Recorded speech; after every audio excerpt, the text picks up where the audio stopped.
strange thing, you know, when you sign up for any particular company. And when you are a micro celebrity now, rather than a senior member of the British monarchy, you can't really dictate terms and conditions. Yes, they will give you a lot of money. And yes, of course, they like you, willing to do anything in that moment in time. But then what happens is they basically call the shots. They tell you as and when and what you're going to be doing.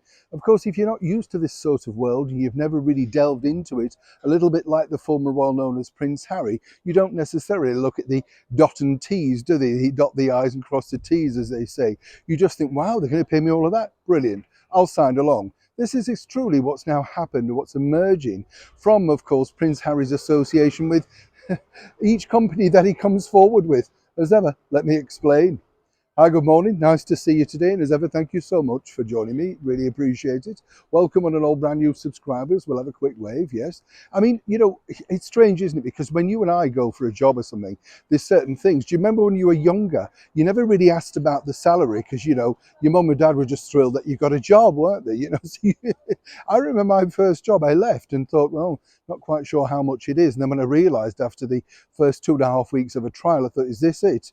Yes, but you know, the changing times. Were you like that? What was your first wage packet? You know, was it a disappointment?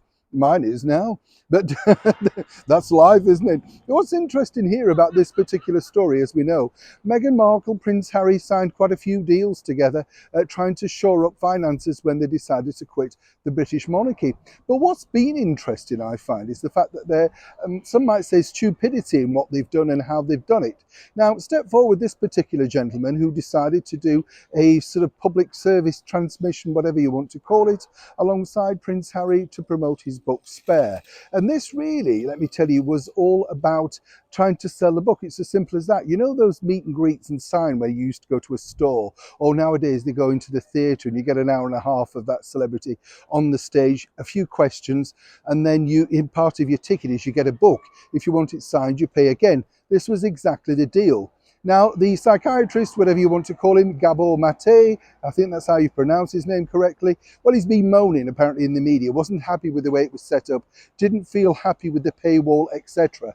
Guess what? They have the same publisher, no shock there, but Penguin Random House have now hit back and basically said, no, everything was agreed, everybody knew exactly the deal, and more importantly, everybody seemed happy at the culmination of said deal. So while a lot of people are saying he got markled and all that sort of stuff, it truly isn't the case. Now, what I will tell you is this, delving a little bit deeper, it's very sort of good timing for Mr. Mate because this was launched on Mental Health Week and that is exactly what he's now known for.